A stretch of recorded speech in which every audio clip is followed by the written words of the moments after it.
Continuando com o estudo do livro de Ezequiel, hoje vou meditar no capítulo 36.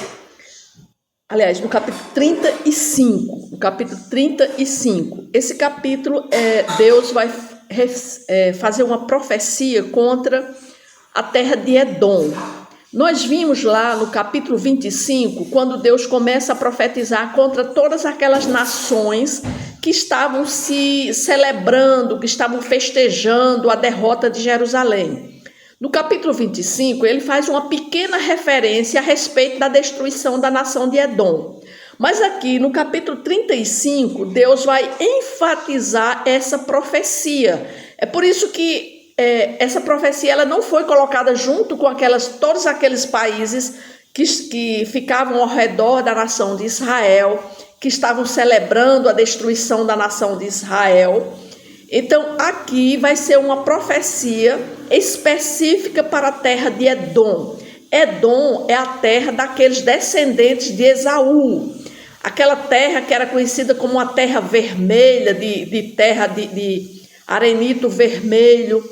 Então, os descendentes de Esaú, eles eram conhecidos como os descendentes vermelhos, os descendentes de uma nação que era contrária a Israel, uma nação que tinha raiva da nação de Israel, que foram todos os descendentes de Esaú. Eles ficaram com raiva, eles tinham raiva, ódio da nação de Israel. E quando a nação de Israel, Jerusalém, é destruída por último, pela terceira vez, pelo rei Nabucodonosor, como nós vimos, então todas as nações ao redor de Israel ficaram contentes, alegres, jubilantes. Por quê? Porque a nação de Israel tinha sido destruída pelo rei Nabucodonosor.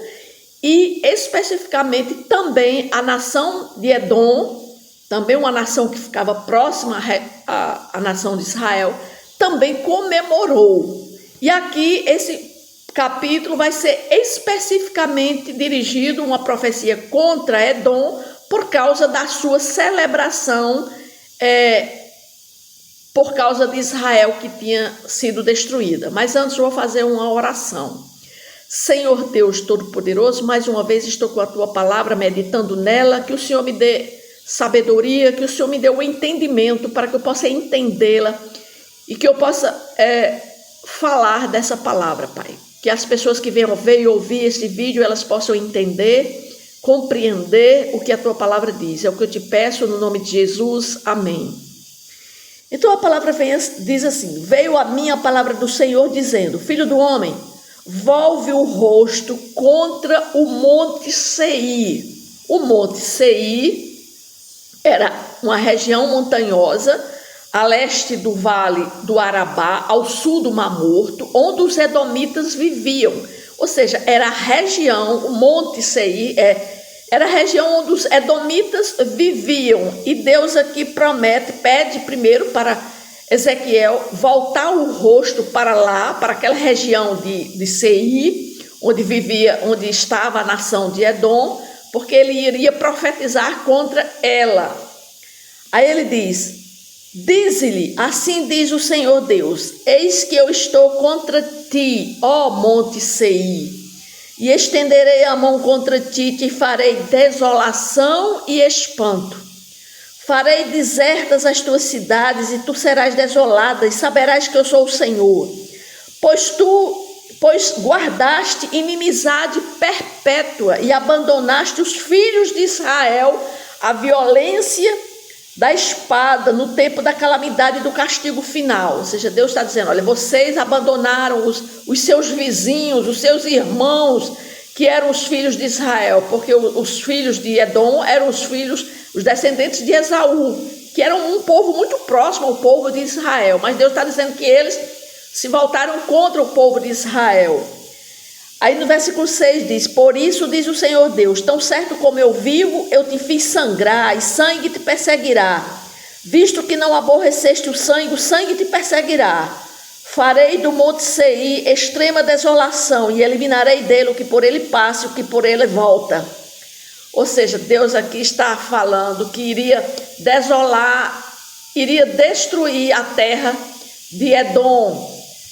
por causa da sua inimizade contra Israel. Porque a hostilidade dos edomitas contra Israel remontava desde os dias de Jacó e Esaú, quando Esaú e Jacó tiveram aquela desavença, né? Mesmo que depois Jacó tentou fazer paz, se aproximar de Esaú, mas nunca foram a mesma, não ficaram como a mesma coisa, ou seja, a união deles não ficaram do mesmo jeito, porque o povo, os descendentes de Esaú, ficaram realmente contra o povo de Israel. E continuou durante muitos anos, culminando agora com o festejo que eles fizeram quando a Babilônia o Nabucodonosor invade Jerusalém, invade Israel, destrói tudo, e a nação de Edom começa a festejar e se alegrar com a destruição de Israel. Aí Deus manda que Ezequiel profetize contra ela.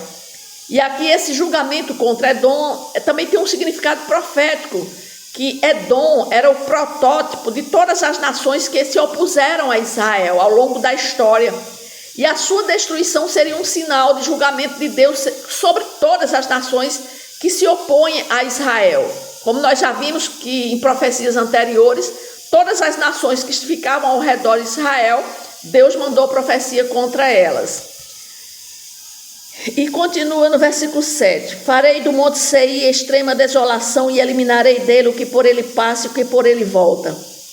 Encherei os seus montes dos seus traspassados, nos teus outeiros, nos teus vales, e em todas as tuas correntes cairão os traspassados à espada. Em perpétua desolações te porei, e as tuas cidades jamais serão habitadas, assim sabereis que eu sou o Senhor.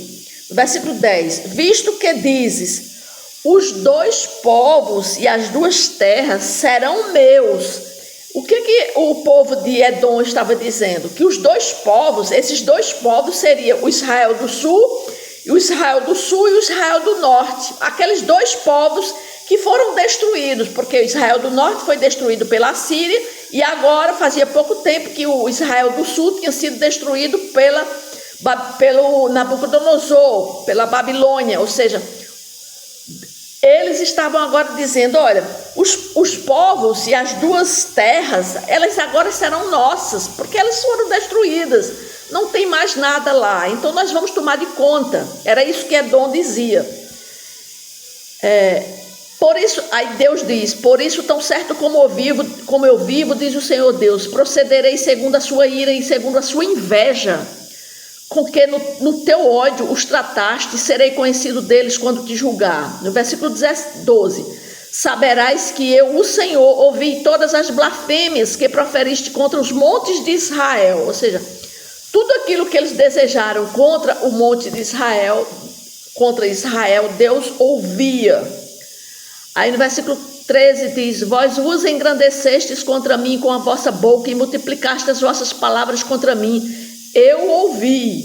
Versículo 14, assim diz o Senhor Deus, ao alegrar-se toda a terra, eu te reduzirei à desolação, como te alegraste com a sorte da casa de Israel, porque foi desolada, ou seja, como você se alegrou com a sorte de Israel, que foi desolada, assim também farei de ti desolada, serás o monte Seir, todo o Edom, sim, todos saberão que eu sou o Senhor.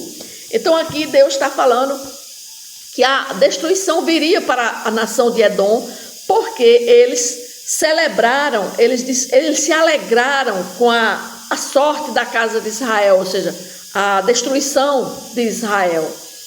Então,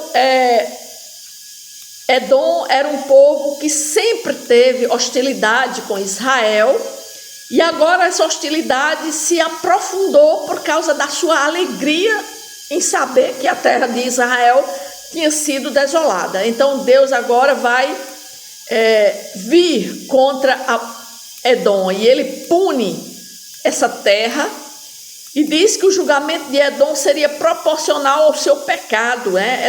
Edom ela demonstrou ira, ciúme contra Israel, e Deus agora faria o mesmo contra Edom. Deus mostra zelo pelo seu povo e sua fidelidade às suas promessas. E Edom é condenada por sua tentativa de usurpar a herança de Israel, porque ela mesma aqui no versículo 10, ela diz: os dois povos e as duas terras serão meus. Ou seja, ela já estava pensando em usurpar aquelas duas terras que tinham sido destruídas, um pela Síria e outro pela Babilônia. Ou seja, eles queriam tomar conta da nação de Israel. Mas Deus diz: não, vocês não vão... nada do que vocês estão pensando fazer vai ser feito. Então, o que é que nós podemos refletir a respeito desse capítulo 35? Que aqui é uma mensagem poderosa, né, que Deus está mandando para aquela nação, especificamente para a nação de Edom, porque Deus conhecia aquele povo, sabia que era um povo que foi próximo, muito próximo do povo de Israel. Eles eram descendentes de Esaú, que Esaú era irmão de Jacó. Israel foram os descendentes de Jacó. Então era um povo muito próximo. Mas aquele povo, eles tinham inveja da nação de Israel. Eles não se davam uns com os outros, né? Então Deus... E aqui nós vemos que Deus manda essa profecia específica para ela, porque assim, juntamente com as outras nações próximas a Israel, Edom se alegrou e se festejou quando Israel foi desolada. E então Deus manda essa profecia. E hoje nós vemos que muitas nações ainda se opõem a Israel, né? Ao povo judeu. Isso chama-se antissemitismo. O antissemitismo é uma realidade. Nas várias partes do mundo, as pessoas têm raiva do povo judeu. Eles têm inveja do povo judeu, porque o povo judeu é um povo que se expandiu muito, né? A nação de Israel é uma das mais ricas do mundo, porque ela em tudo que ela faz, ela prospera. Por quê? Porque a mão de Deus ela está sobre a nação de Israel. Então muitos têm inveja da nação de Israel, principalmente aquele povo daquela região próxima à nação de Israel. E aqui já começou desde esse tempo, né? Porque a profecia contra Edom, ela nos lembra que Deus não tolera inimizade contra seu povo. Aqueles que colaboraram com a destruição do seu povo, eles foram punidos. E assim também com o povo de Deus. Aqueles que se opõem ao povo de Deus, eles vão ser destruídos. Porque é isso que Deus está mostrando aqui através dessa profecia, né? Não só contra Edom, mas contra todas as nações que se opuseram à nação de Israel. Então que essa profecia ela nos leva a refletir em relação a Deus e ao seu povo. Que nós possamos buscar a paz e a reconciliação e a reconhecer a fidelidade de Deus e as suas promessas. Que possamos ser um povo que respeita e ama a todos, sem distinção de raça, nacionalidade, né? E que as pessoas também, elas venham a ter esse entendimento de que quem faz parte do povo de Deus é um povo guardado por Deus. Ninguém pode mexer ou zombar ou querer destruir o povo de Deus, porque o povo de Deus é guardado por Ele. Ele tem ciúme do seu povo, né? Então nós devemos orar para que aqueles que se opõem ao povo de Deus, eles se voltem, eles se arrependam, né, dessa oposição que eles fazem ao povo de Deus. Porque Edom era uma nação hostil a Israel e Deus prometeu julgá-la por sua inimizade. Então nós devemos orar para aqueles que se opõem ao povo de Deus, eles possam ter seus corações transformados pelo amor de Deus e possam se reconciliar com Ele e com seu povo, especialmente os cristãos, né? O povo de Deus é aquele povo que prega a palavra de Deus. Tantas vezes nós vemos pessoas que têm raiva das pessoas que pregam a palavra de Deus, né? Que levam a mensagem do Evangelho. Então que nós possamos orar por essas pessoas que se opõem ao povo de Deus. Amém?